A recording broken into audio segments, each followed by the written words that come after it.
세월이 갈수록 알게 되는 삶의 소중한 진실 5가지. 젊은 날에는 몰랐습니다. 무엇이 중요한지, 무엇이 스쳐가는 것인지조차 분간하지 못한 채 하루하루를 바삐 살았습니다. 마치 늘 시간이 많을 줄 알았고, 지금 곁에 있는 사람들도 언제까지고 내 곁에 있을 거라 믿었습니다. 하지만 세월은 늘 조용히 흐르면서 말없이 하나씩 우리에게 가르쳐 주지요. 어느 날은 가장 소중했던 사람이 떠나고, 또 어떤 날은 내가 너무 아끼던 물건이 부질없게 느껴지고, 어느 저녁엔 왜 그땐 그렇게까지 애썼을까 하는 후회가 밀려오기도 합니다. 그리고 그럴 때마다 마음속 어딘가에서 부처님의 말씀이 조용히 울려옵니다. 세상의 모든 것은 인연 따라오고 인연 따라 사라지느니라. 그대가 쥐고 있는 것은 실상 머물지 못할 그림자이니라. 그 말씀처럼 우리가 애써 붙들던 것들 중 많은 것이 시간이 흐르고 나서야 그 실체를 드러냅니다. 세월은 잔소리를 하지 않습니다. 그저 묵묵히 우리 곁을 지나며 삶의 진실을 하나씩 놓고 가고, 우리는 그것을 이제야 조금 알 것 같다고 말할 수 있게 되는 것이죠. 이제는 압니다. 누군가의 사소한 말 한마디가 마음을 얼마나 따뜻하게 하는지도, 한 번의 배려가 얼마나 깊은 인연이 될 수 있는지도, 그리고 무엇보다 중요한 것은 바로 마음 하나, 바로 세우는 일이라는 것을요. 그래서 오늘 부처님의 지혜를 따라 세월이 갈수록 더욱 깊이 느껴지는 삶의 진실 5가지를 차례로 되새겨 보려 합니다. 그 진실은 멀리 있지 않습니다. 지금 당신 곁에 조용히 머물고 있는 한 사람의 눈빛, 한 그릇의 따뜻한 밥, 그리고 당신 안의 숨결처럼 고요한 마음 속에 이미 있습니다. 이제 그 이야기를 하나씩 풀어가 보겠습니다. 첫 번째 진실. 사람이 남는 것이 아니라 기억이 남습니다. 살면서 수많은 사람을 만나고 또 헤어집니다. 가족, 친구, 직장 동료, 지나가듯 스친 인연까지. 그때는 분명 그 사람이 내 삶에 오래 머물 것이라 믿었고, 함께 나눈 시간들이 영원할 것만 같았습니다. 하지만 세월은 그 믿음을 조용히 비틀어 놓습니다. 친했던 친구는 점점 연락이 끊기고, 늘 함께 밥을 먹던 이도 어느 날 멀리 떠나버립니다. 사람은 그렇게 물처럼 흘러갑니다. 하지만 이상하지요.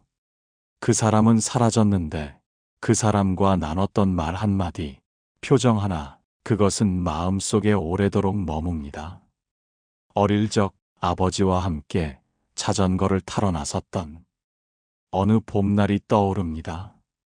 꽃잎이 흩날리는 강가에서 아버지가 제게 이런 말을 하셨지요.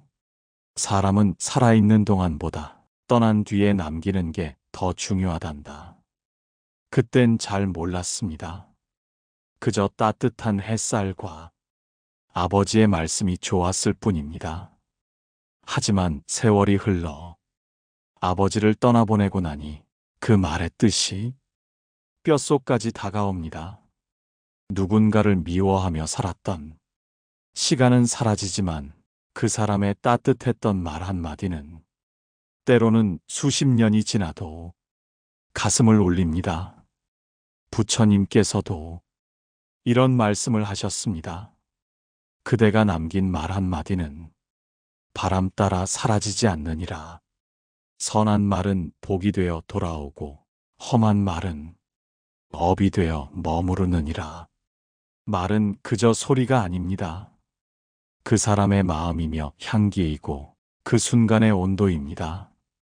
누군가에게 괜찮아요. 당신 덕분에 힘이 나요.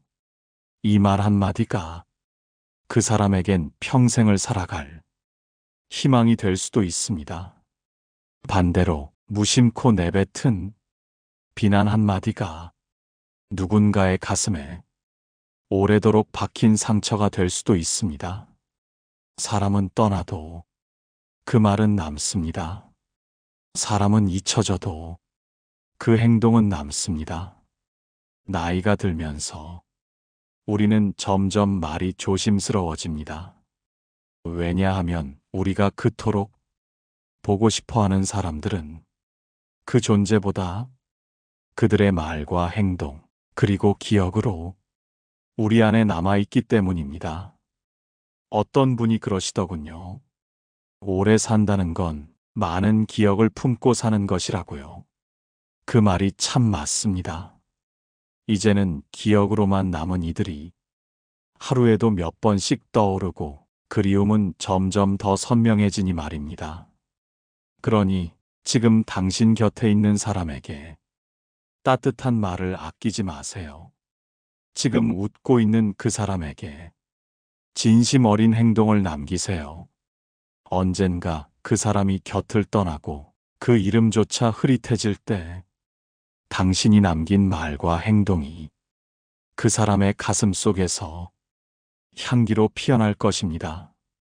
그리고 언젠가 당신 또한 누군가의 마음 속에서 그 기억 하나로 다시 살아나게 될 것입니다. 그것이 바로 세월이 흐른 뒤 알게 된 첫 번째 진실입니다. 사람은 잊히지만 그 사람이 남긴 기억은 끝내 마음속에 남아 우리를 울리고 웃게 하고 다시 살아가게 합니다. 두 번째 진실. 좋은 인연은 애써 맺지 않아도 머무릅니다.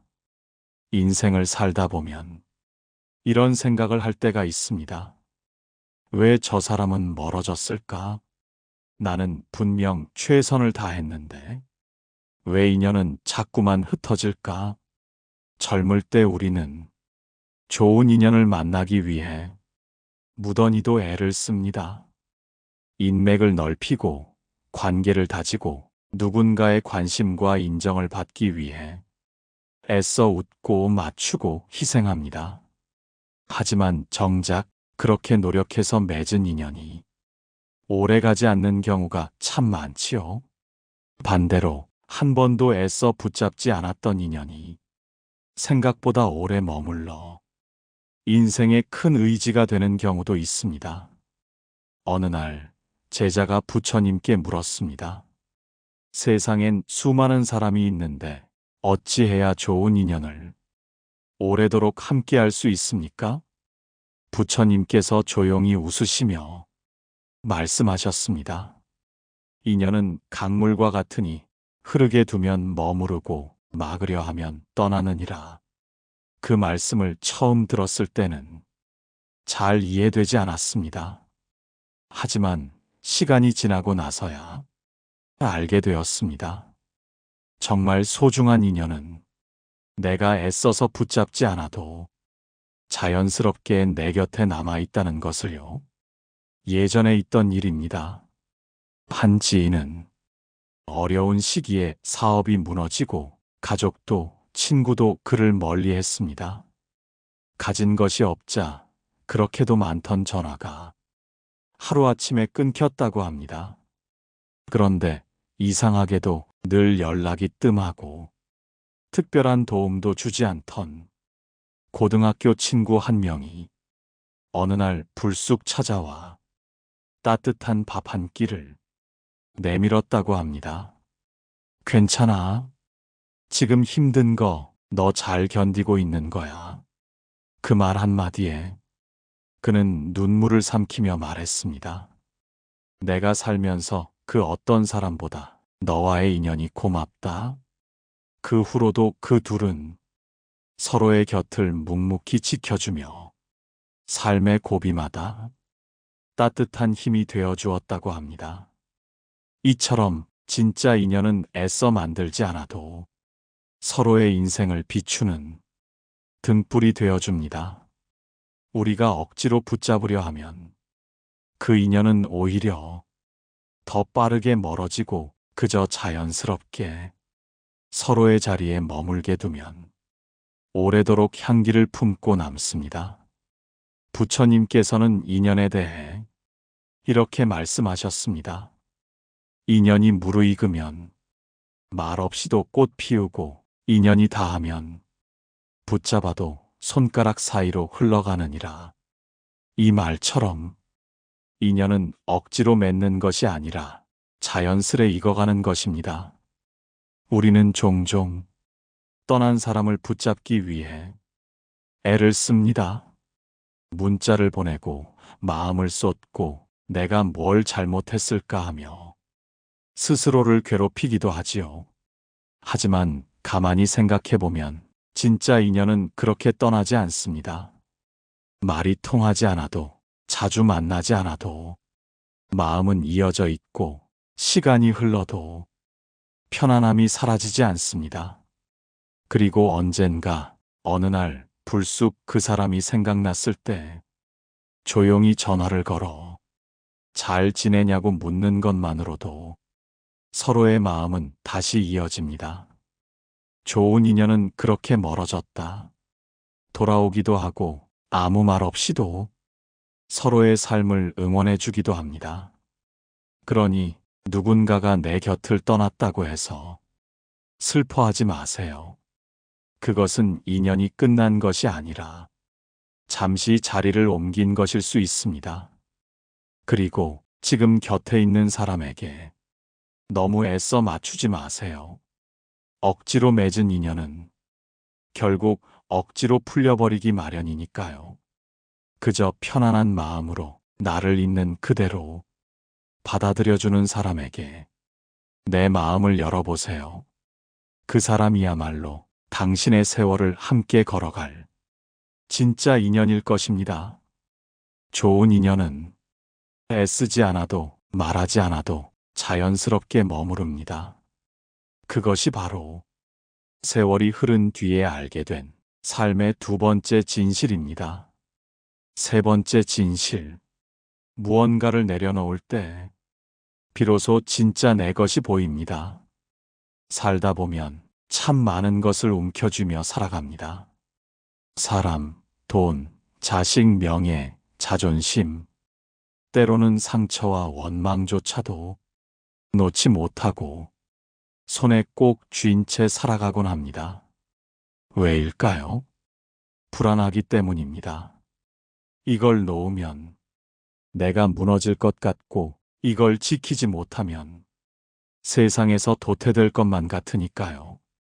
하지만 세월은 말없이 가르쳐 줍니다.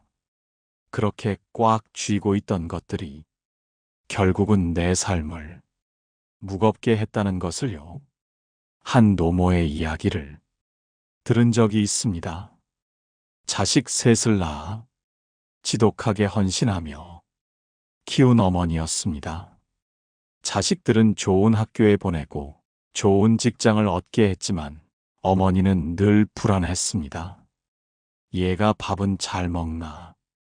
회사에서 욕은 안 먹고 있나? 결혼은 언제쯤 할까? 어느 날 장남이 말했습니다. 엄마, 이제 제발 좀 놓으세요. 엄마가 저렇게 불안해하니까 저도 늘 위축돼요. 그 말을 듣고 어머니는 밤새 잠을 이루지 못했습니다. 나는 자식 잘 되라고 한 일인데 그게 부담이었을까?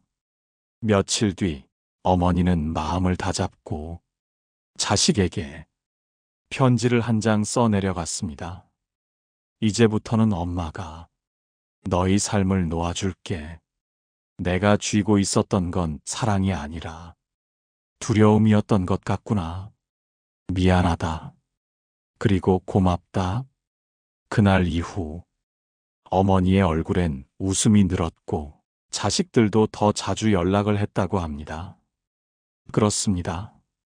우리가 애써 붙들고 있는 것이 사랑이라 믿었지만 그 실체는 두려움이었을 수도 있습니다. 잃을까봐 불안했고 떠날까봐 애썼고 바뀔까봐 조바심을 냈던 것입니다. 부처님께서는 말씀하셨습니다.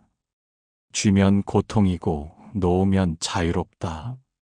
소유는 끝이 없고 비움은 시작이 있느니라. 우리는 어릴 적부터 가지는 것이 행복이다라는 말을 듣고 자랐습니다.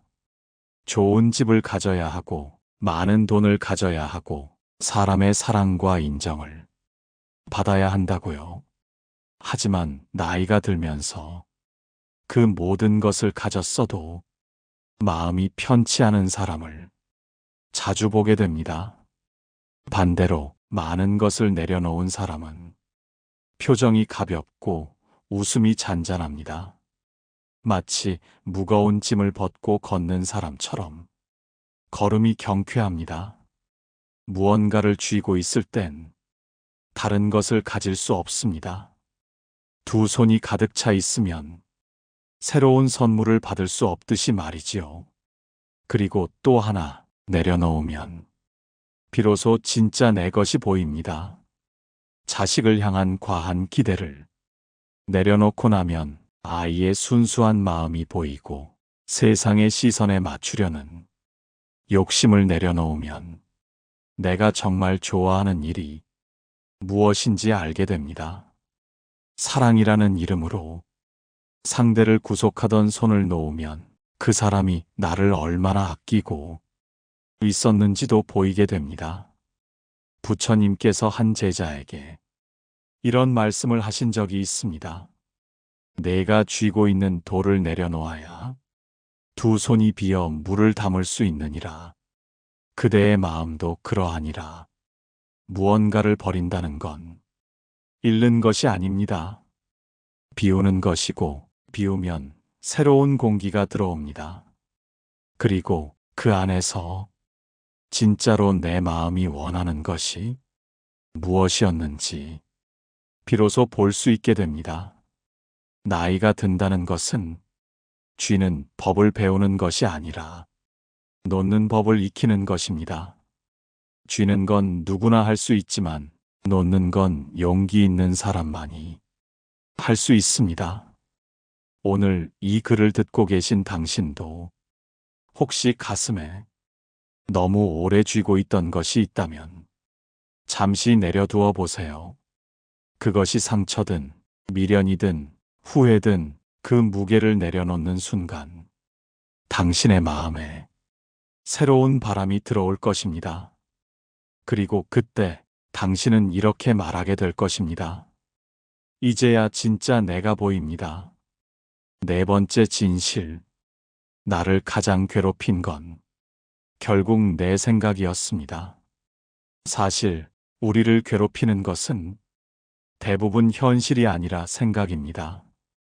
일어난 일이 아니라 그 일에 대해 내가 만들어낸 해석, 그 사람이 한 말이 아니라 그 말에 대해 내가 붙인 감정, 그리고 아직 오지 않은 내일에 대해 미리 상상한 불안이 우리 삶을 조용히 그러나 깊이 짓눌러 왔던 것이지요.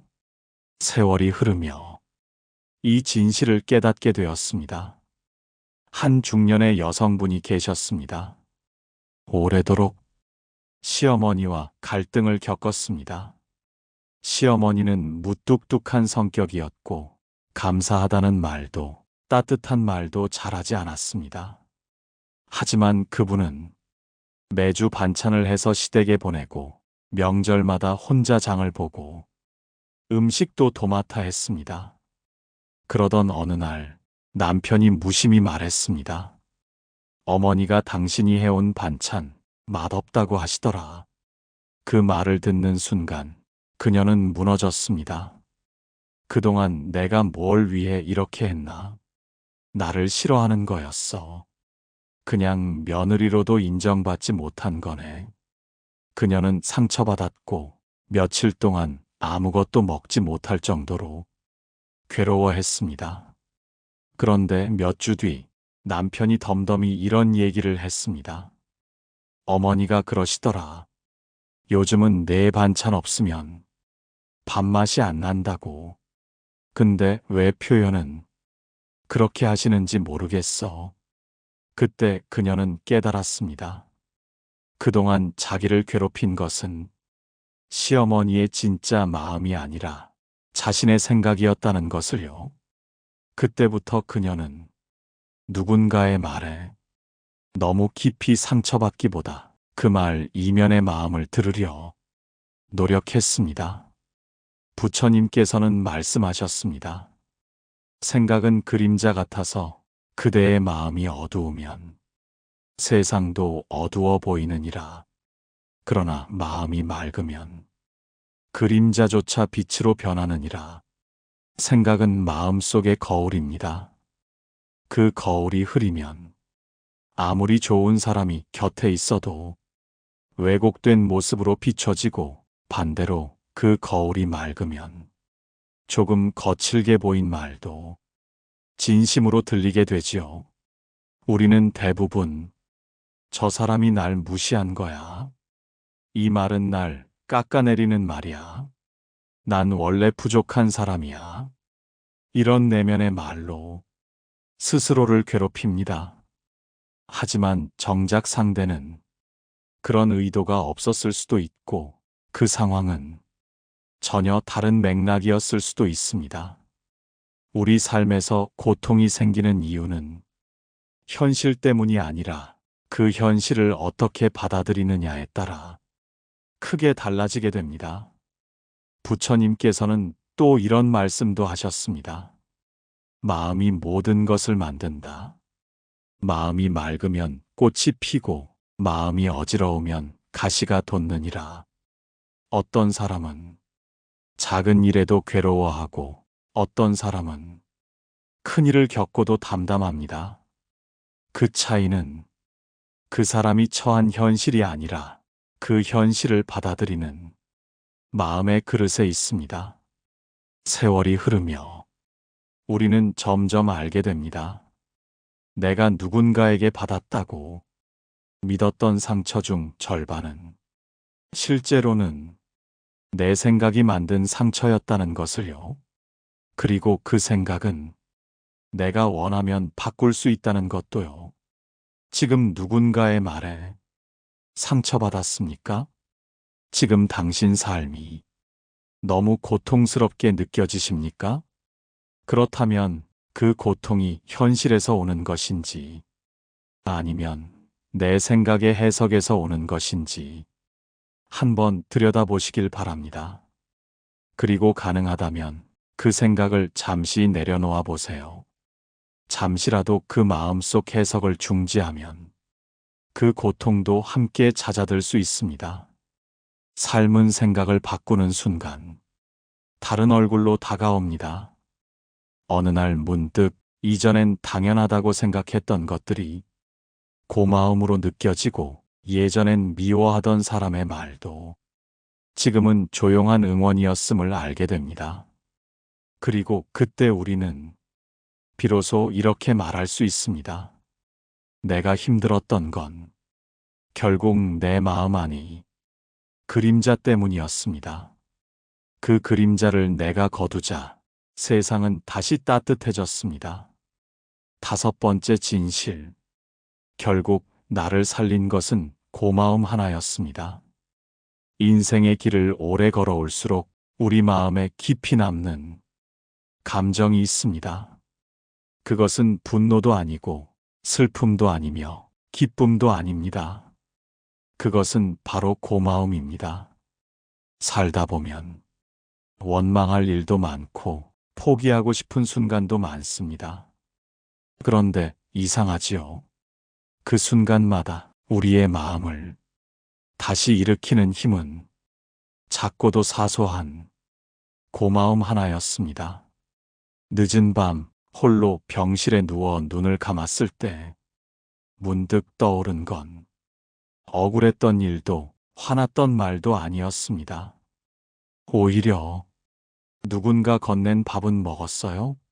라는 따뜻한 말 한마디, 아무 말 없이 손을 잡아준 누군가의 손길, 어릴 적 어머니가 만들어주던 따뜻한 된장국 냄새였습니다.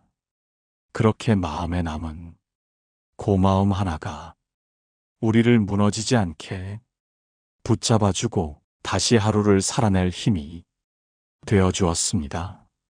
부처님께서는 말씀하셨습니다. 감사는 연꽃이 피는 마음이니 그 향은 천상의 길을 이끄느니라. 고마움을 아는 이는 고통 속에서도 복을 짓느니라. 감사는 마음의 연꽃입니다. 절망의 땅에서도 피어나고 슬픔 속에서도 그 향기를 잃지 않습니다. 어느 노스님의 이야기가 떠오릅니다. 젊은 시절 폐병을 앓고 온몸이 망가진 채 사경을 헤매던 시절이 있었다고 합니다. 숨만 쉬어도 갈비뼈가 아팠고 기침만 해도 피가 섞여 나왔습니다. 그때 그는 하늘을 원망하고 부모님도 원망했다고 합니다. 왜 나만 이렇게 고통스러운가? 무엇을 잘못했기에 이런 형벌 같은 삶을 사는가? 그렇게 절망의 끝에 닿았을 때 한 간호사가 매일 아침 묵묵히 죽 한 그릇을 떠먹여 주었습니다.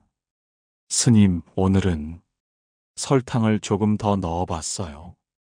입맛 없으셔도 한 숟갈만 드셔보세요. 그 말에 노스님은 눈물을 흘렸습니다. 그 한 그릇의 죽이 내 마음을 다시 살렸습니다. 그는 그렇게 말했습니다.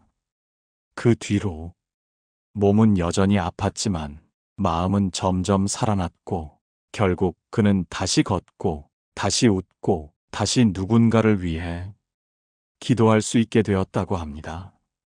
우리가 살아가는데 위대한 철학도 엄청난 돈도 화려한 말도 사실 꼭 필요한 건 아닙니다.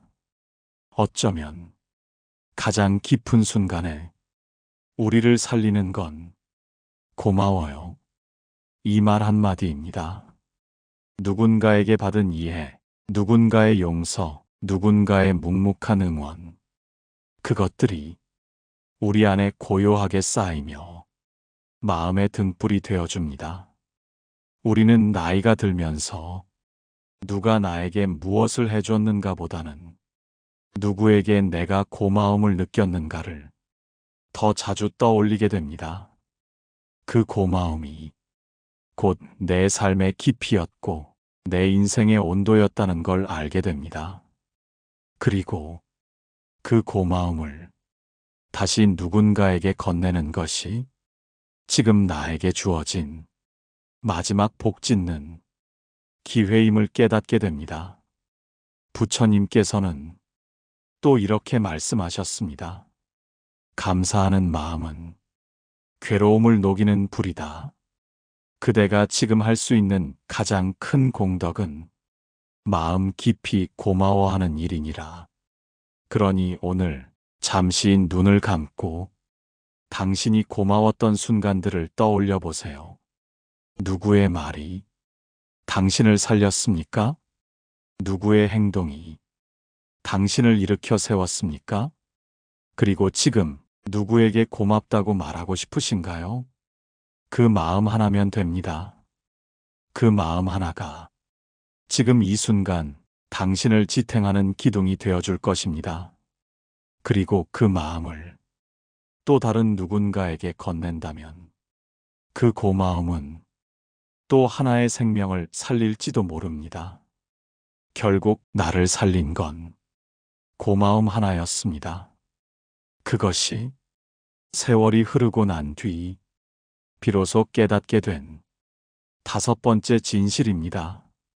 시간은 참 신기합니다. 어릴 적엔 더디기만 하던 시간이 어느 날부터 훌쩍 지나가 버리고 그 세월을 따라 내 마음도 내 얼굴도 조금씩 달라졌습니다. 젊은 날엔 많이 가지는 것이 행복인 줄 알았고 많이 아는 것이 지혜인 줄 알았습니다. 하지만 세월이 흐르니 비로소 보이기 시작했습니다. 사람은 떠나도 그 사람이 남긴 기억은 영원히 향기를 남기고 억지로 맺은 인연은 붙잡을수록 멀어지며 무언가를 내려놓을 때 비로소 진짜 내 것이 보이고 괴로움의 진짜 원인은 밖이 아니라 내 생각 안에 있었으며 결국 내 삶을 다시 일으킨 건 거창한 힘이 아니라 아주 사소한 고마움 하나였다는 것. 이 모든 것을 말없이 알려준 스승이 있습니다. 그 이름은 세월입니다. 그리고 그 세월의 깊은 그림자 속에서 우리는 비로소 부처님의 말씀을 가슴 깊이 새기게 됩니다. 삶은 물거품과 같고 꿈과 같으며 번개와 같느니라. 그러니 지금 이 순간을 맑고 고요하게 하라. 지금 이 순간 당신은 어떤 생각을 품고 있습니까? 누구의 얼굴이 떠오르고 어떤 말이 가슴을 울립니까? 그것이 바로 당신이 지닌 삶의 향기이며 이 세상에서 당신만이 들고 갈 수 있는 마음의 공덕입니다. 이제 삶을 억지로 끌고 가지 않아도 괜찮습니다. 가끔은 흐름에 맡기고 지금 곁에 있는 사람에게 따뜻한 말 한마디를 건네고 당신 자신의 마음도 토닥여 주세요. 이 영상이 당신의 마음을 조금이나마 고요하게 해주었다면 그것으로 충분합니다. 오늘 함께 나눈 세월이 갈수록 알게 되는 삶의 소중한 진실 5가지, 부처님의 말씀 속에서 당신만의 지혜를 하나 얻으셨기를 바랍니다. 지금 이 순간 고요한 연못처럼 잔잔한 마음으로 당신의 하루를 따뜻하게 보내시길 바랍니다. 끝까지 함께 해주셔서 고맙습니다. 부디 오늘 하루도 당신 마음에 연꽃처럼 피어나기를. 나무석가모니불. GSM물 채널을 시청해 주셔서 감사합니다. 오늘의 가르침이 여러분의 마음에 평화를 주기를 바랍니다. 구독과 좋아요 부탁드립니다.